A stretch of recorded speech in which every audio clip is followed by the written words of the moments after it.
Ajang balap motor World Superbike atau WSBK rampung digelar di sirkuit Mandalika pada 20 sampai 21 November 2021. Meski berbagai pihak mengaku puas dengan penyelenggaraan WSBK, namun ada-ada saja kejadian yang mewarnai balap motor internasional ini. Mulai dari kasus unboxing ilegal motor Ducati milik rider Michael Rinaldi, sampai tertundanya WSBK selama sehari karena hujan deras yang melanda. Namun lepas dari itu, semua mengaku puas. Sirkuit Mandalika diresmikan penggunaannya oleh Presiden Jokowi pada Jumat 19 November 2021. Pada peresmian tersebut, Jokowi sempat menjajal lintasan dengan menunggang motor custom bergaya bobber berwarna hijau bertuliskan RI1. Jokowi hendak menunjukkan kesiapan sirkuit Mandalika menjadi tuan rumah ajang balap internasional. Selain WSBK, sirkuit Mandalika juga akan menjadi tuan rumah MotoGP 2022.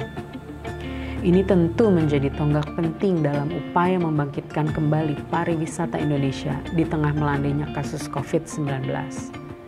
Dengan masuknya Mandalika dalam kalender WSBK 2021 dan kalender GP 500 di 2022, memberi kesempatan berbagai stakeholder pariwisata untuk dapat bersinergi, mendeliver bundling produk yang kompetitif dan bisa menarik wisatawan, khususnya penggemar MotoGP. Gelaran WSBK dan MotoGP memberi kesempatan bagi industri aviasi, terutama maskapai penerbangan dan pengelola bandara untuk bisa tarik napas. Apabila event ini bisa berlangsung cepat dan sukses dan lancar, diharapkan titik cerah kebangkitan industri angkutan udara bisa dipercepat. Demikian pula industri perhotelan, kuliner, dan supporting industri lainnya akan terdampak positif berkat hajatan WSBK dan MotoGP. Berdasarkan dokumen Master Plan Kawasan Ekonomi Khusus Mandalika, ITDC bakal membangun 20.000 kamar hotel dengan infrastruktur akomodasi di atas kawasan KEK yang mencapai 1.175 hektar. Pembangunan sirkuit sendiri membutuhkan lahan hampir 120 hektar. Di samping itu juga akan dibangun fasilitas komersial lainnya untuk melengkapi kebutuhan destinasi pariwisata baru tersebut.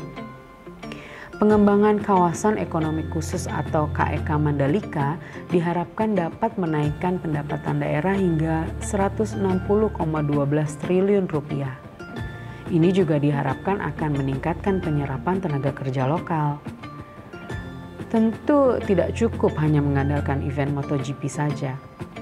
Kawasan ini membutuhkan penyelesaian pembangunan infrastruktur yang lebih lengkap, sehingga konsep atraksi, amenitas, dan aksesibilitas bisa diintegrasikan. Mengandalkan dana pemerintah lewat APBN juga mungkin tidak akan cukup, sehingga upaya menarik investor baik lokal maupun asing perlu diprioritaskan. Bagaimana sinergi dengan holding pariwisata? Pemerintah telah membentuk holding BUMN pariwisata dengan disahkannya pendirian PT Aviasi Pariwisata Indonesia pada Oktober tahun ini.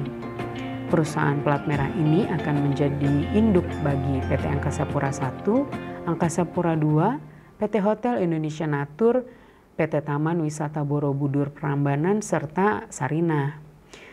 Posisi ITDC dan Garuda Indonesia belum masuk dalam skema holding pariwisata dan pendukung untuk saat ini.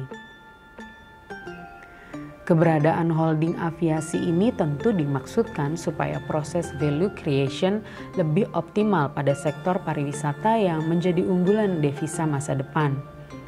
Dengan langkah terintegrasi di segmen amenitas yakni hotel, atraksi berupa tempat wisata dan atraksi wisata, serta aksesibilitas yakni maskapai penerbangan dan bandara, maka daya saing pariwisata Indonesia akan meningkat serta kompetitif berhadapan dengan Thailand, Malaysia, dan Vietnam.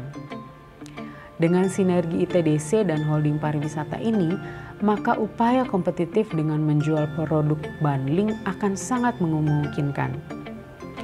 One-stop service untuk bisnis pariwisata Indonesia pun bisa tercipta. Kesuksesan penyelenggaraan WSBK 2021 dan MotoGP 2022 tentu tidak akan lepas dari kesiapan mitra lokal. Dorna Sport sebagai pemegang lisensi balapan motor prestisius ini tentu memiliki standar kerja yang tinggi yang tidak bisa ditawar. Kedepan tentu manajemen ITDC juga bisa mengoptimalkan potensi pendapatan dari gelaran internasional ini, baik dari sisi penjualan tiket, merchandise, maupun dari seluruh services yang dibutuhkan tim balapan yang terlibat. Last but not least, gelaran WSBK dan MotoGP di tahun depan akan membuka mata dunia bahwa Indonesia sudah siap membuka kembali pintu turisme global.